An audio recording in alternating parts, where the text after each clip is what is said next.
India, let's start by telling us a little bit about your schooling, where you went to school, how long you've lived in Alaska.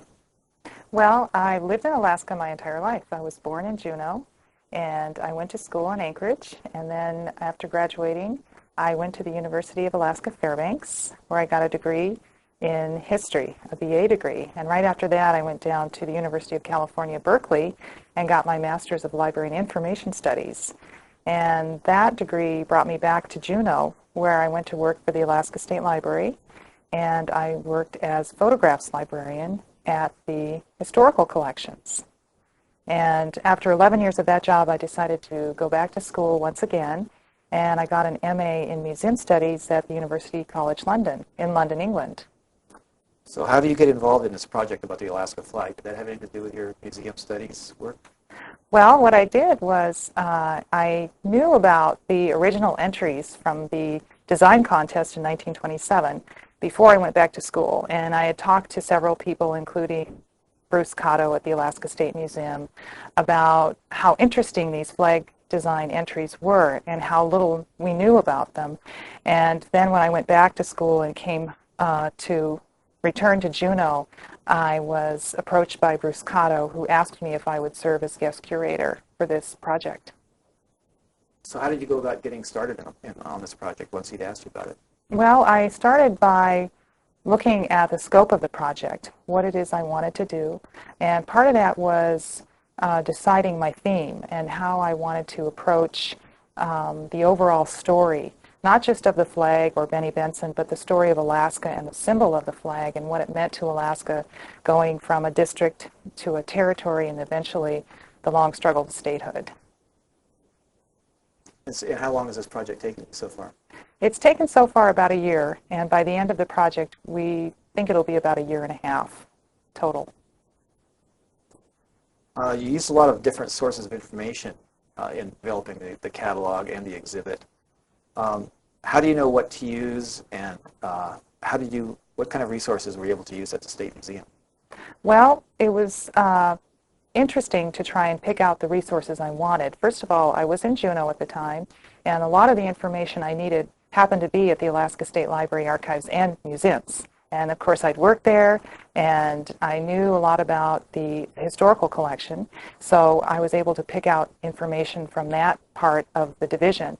And so also I had to read. I had to read quite a bit about the history of the politics, the history of the evolution of government, on top of the information about Benny Benson and how his story played into all of that and the flag design contest.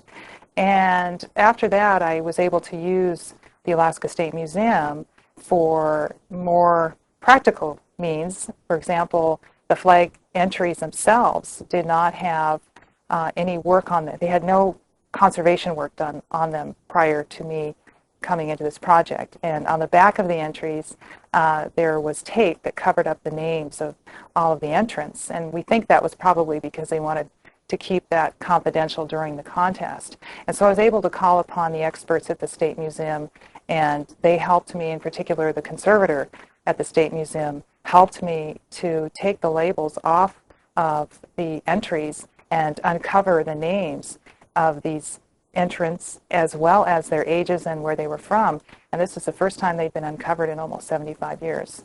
So we use the museum not only as a resource for getting information, but also for working on the collection itself. When you're working on a project like this, which I imagine becomes fairly large and far-ranging, how do you keep track of all the information that you're obtaining? Well, that's something that requires a lot of organization skills. And so what I do is I keep notes and I make a file, and oftentimes I will document something. If I read it or if I see it in a book, you have to keep really good notes as to tracing back the information that you read or learned of in order to document it in your publication or anything you write. And so I kept cards in some cases. I had a notebook, and I also had files that I would gather. And in fact, right now I have a file drawer at home of just this exhibit. The other thing I needed to do was oftentimes go outside of the library or outside of the museum and call people and talk to people on the phone and document things that way or through email. And so I'd make notes that I phoned so-and-so on a certain day, and this is the information they told me. So it's a lot of information gathering, but also organization. So do you end up with information that you can't use, or do you try to use as much as you can? How do you decide what's going to be in and what's not going to be in the project? There's a lot that gets gathered up at first, but because I started with an outline and I started with a theme, I sort of kept myself on track as much as possible. But of course, a lot more information came into me than I might have originally thought. And some of that I would take and use. Other information I had to make a decision that it was not going to be part of the project. It might go too far beyond what we had originally outlined as the way of this project going in the overall story. And so that usually involved me just sitting down and really trying to keep the topic as concise as I could, and any information that came in that didn't look like it followed that topic, I would probably not have used. However, other information I did use, so it was just about being discriminating about how I would incorporate anything new into the project. What might have been something interesting that you came across that didn't make it into the project in the catalog? Well, there was an interesting something that happened with the delegation of the American Legion that took the original manufactured flag. It wasn't the original flag, but they took the manufactured flag. It was the only one in existence. And they went across the United States on a train, and they went to Washington, D.C., and they showed the flag to everybody, although they couldn't present it to the president at that time. And then they eventually went across the ocean on an ocean liner to Paris, France, and displayed the flag in Paris at the International American Legion Conference. That was pretty much commemorating World War I activity. And so this whole story I didn't cover. And the conservator at the Alaska State Museum was in Wrangell after we talked about this part of it. And he said he came across a uniform at the Wrangell Museum, which was an American Legion uniform. And the only thing that it said, as far as the label, was this uniform was worn at the American Legion Conference, an international conference in 1927. And he said, do you think that that is connected to this flag? And I said, I think so.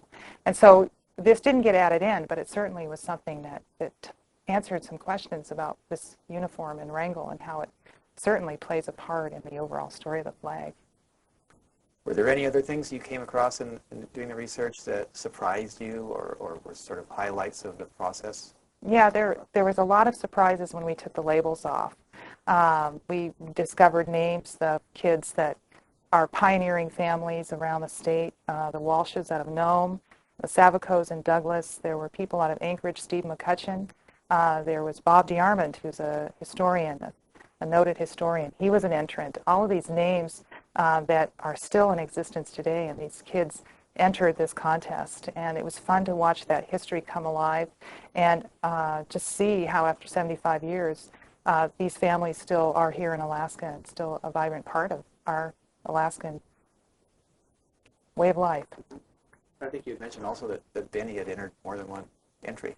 He had some other entries as well, right? He did. He entered more than one, and he was part of the mission school, and the mission school entered quite a few entries, and so his was certainly one of many that came out of Seward. When you're researching a project like this and reading newspapers and things, do you believe everything that you read?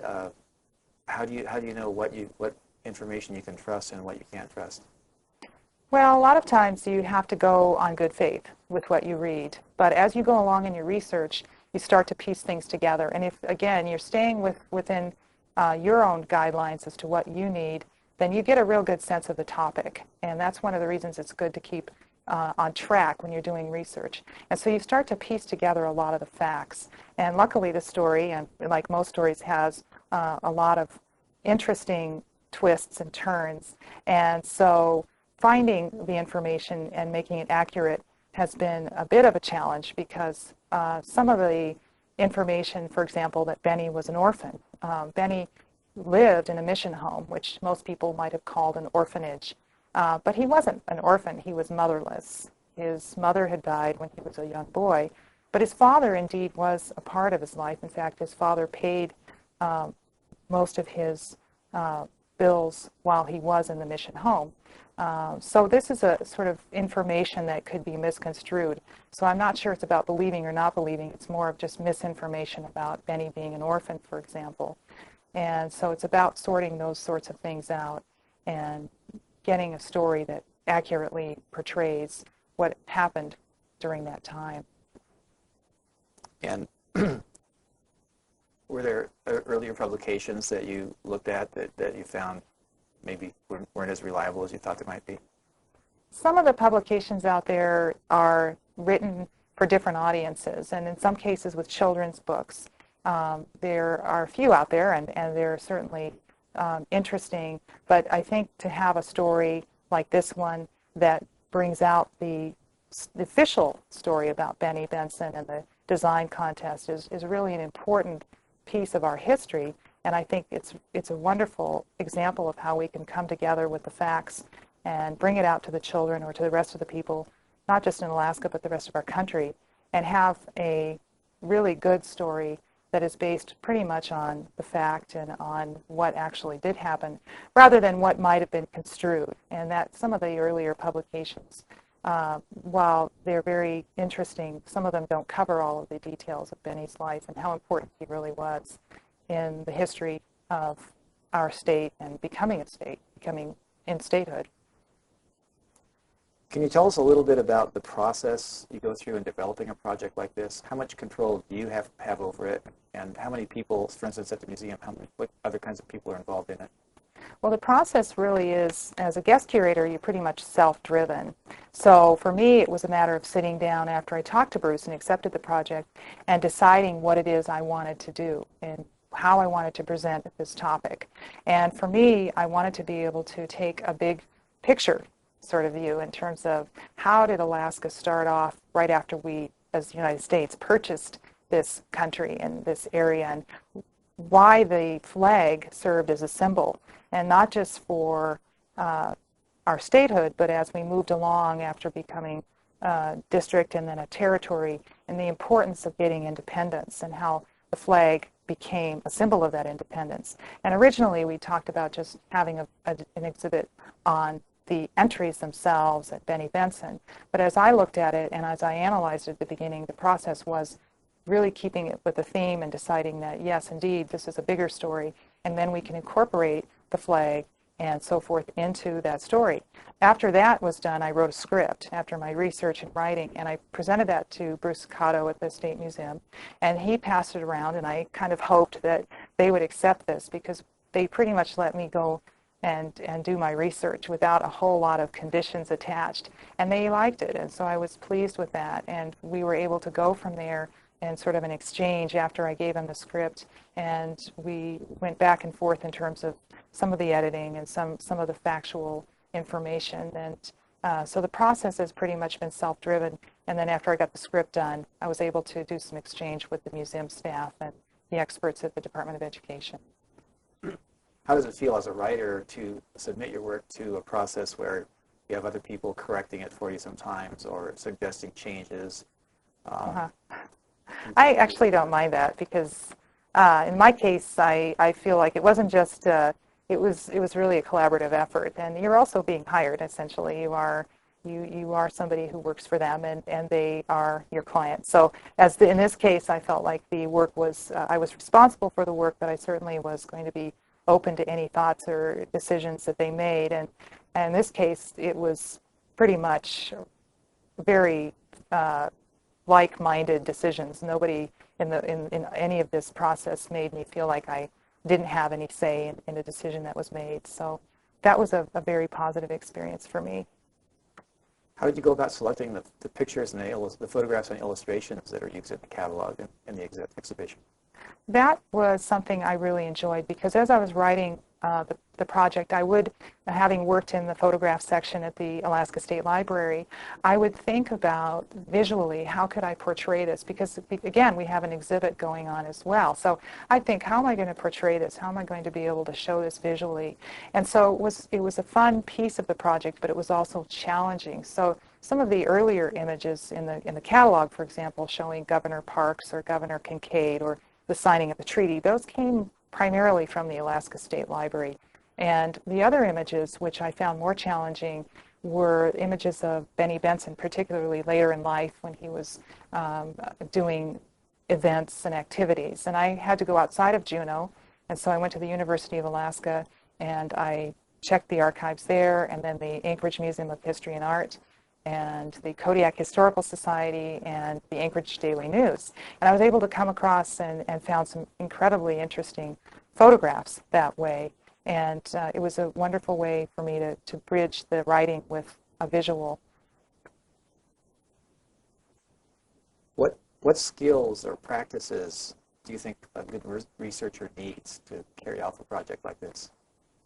Well, I think first of all you should have a pretty good handle on your topic. So obviously it's a good idea to have some background on something. And it doesn't mean you have to be fully educated in one topic, but you should have a good handle on ideas and concepts behind the topic. For example, when I took this project on, I have a sense of Alaska history. I've worked around Alaska history, and I could see some of the personalities and just the story about Benny Benson, and it made me think a little bit bigger, like what else was happening in Alaska? How else was this activity impacting this design contest? And so I think it's good to have a critical mind. And but in a way that you're going to be able to expand on it. You have to be able to work long hours, and you don't usually get paid a lot. So be dedicated to it and really be responsible to the work. But on top of that, you have to be able to go out there and research and really keep on it and dig for the information, and oftentimes call people up out of the blue.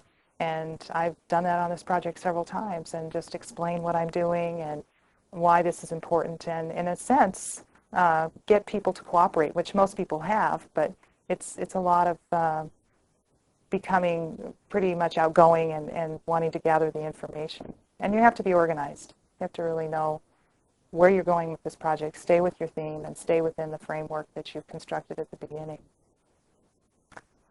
In retrospect, looking back on it, what part of this project, or what is there about it that you're the most proud of? I think it's significant from a lot of levels for me. As an Alaskan, as somebody who grew up here, I knew the story. I heard it most of my life, and we all knew that the flag was designed by a young boy from the Jesse Lee Mission Home.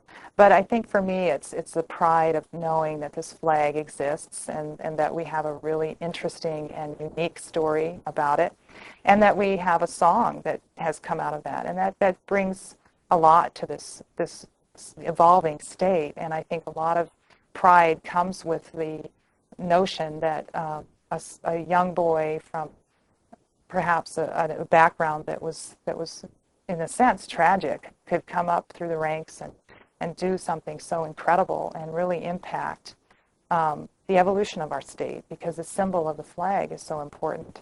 And I think that's something that, just as an Alaskan, I'm very proud of. And as far as the project goes, I'm really just proud of the fact that we kept those entries, and we can show the rest of the state and people who come in and see the exhibit just what else we had in these entries, and how fun and interesting it was to see what the kids were thinking back in 1927. Well, that makes me want to ask one more question, and I guess that's, if Benny Benson had not designed the flag with the Big Dipper, yeah, what design might we have ended up with as our state flag?